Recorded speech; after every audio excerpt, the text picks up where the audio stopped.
अस्सलाम वालेकुम friends, welcome back to Top Smarties. Drama serial Dao. Amber की हरकतों के बाद तो आसिम जीते जी मर गया। वो तो घर से बाहर कदम भी निकालता है तो माशरा उस पर आवाज़ें कसता है, उसे बदनाम करता है, उस पर हंसता है, जिसकी वजह से आसिम बहुत दिल बर्दाश्ता हो चुका है। ऐसा मालूम होता है कि बहुत जल्द आसिम मजबूर होकर कोई इंतहाई कदम उठाएगा, अपनी जान ले लेगा। बहुत ही गुस्से के आलम में घर आता है। यहाँ पर माँ को देखा तो चीखने लगा, चिल्लाने लगा, मेरा तो बाहर निकलना मुहाल हो चुका है, कितनी अजियत में हूँ, क्या किसी को अंदाजा भी है? तो माँ रोते हुए कहने लगी, उतनी ही अजियत में अंबर भी है, वो भी तो जीते जी मर चुकी है। तो आसिम कहने लगा, उसे तो मरना ही है, लेकिन मुझे लगता है उससे पहले मेरी मौत हो जाएगी, मैं मर जाऊंगा।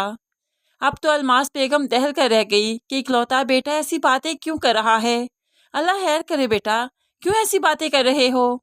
लेकिन आसिम को किसी की कोई बात नहीं सुननी। नेहा से हुक्मन कह दिया, बैग पैक करो, हमें यहाँ से निकलना है, मैं यहाँ पर इन लोगों के साथ नहीं रहना चाहता। अब यहाँ पर आसिम ने हुक्म दिया तो नेहा भी पैकिंग करने चली ही गई, जिसकी वजह से अलमास बेगम तो बहुत परेशान हो गई और बेबसी की आलम में बैठी अल्लाह से बातें करते हुए कहने लगी, खुदाया मैंने इतना बुरा तो किसी के साथ नहीं किया था जितना बुरा मेरे साथ हो रहा है। अब अलमास बेगम क्या जाने कि उसने किसके साथ कितना बुरा किया। अलमास बेगम को तो सिर्फ पैसे से गर्ज थी और तो उसने कभी कुछ सोचा ही नहीं था।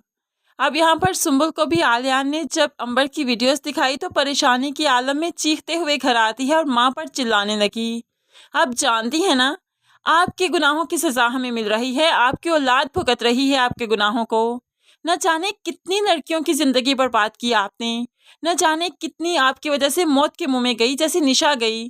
तो बस कुदरत आपके गुनाहों का मकाफात ही तो हमसे ले रही है। मामा मान जाए इस बात को कि आपके गुनाहों की सज़ा आपकी औलाद भुगत रही है। आखिर क्यों किया आपने ऐसे? अब तो माँ औलाद के सवालों के जवाब भी नहीं दे सकती। सिर्फ सुंबल ही नहीं, बाकी सारी औलाद भी माँ से बदगुमान हो चुकी है। वो जानती है ये माँ के गुनाहों की सजाई ही तो है। सुंबुल का तो एक एक पल अजियत में गुजरता है, क्योंकि रिदा जो उसके घर में आ चुकी है आली के पास। दोनों मिलकर नाश्ता करते हैं और बर्तन फिर सुंबुल को ही उठाने हैं। उसे तो इतना भी हक नहीं कि अपने शौहर के साथ बैठकर खाना खा सके या कोई बात ही कर सके। ये सारे हक भी रिदा के पास हैं, जिसकी वजह से सुंबुल काफ़ी परेशान है। लेकिन रिदा से अकेले में आली ठीक तरह से बात नहीं करता। आज रिदा जब सुंबुल के अलावा आली के पास बैठी तो आली बहुत ही बदगुमान था, उससे बात नहीं कर रहा था।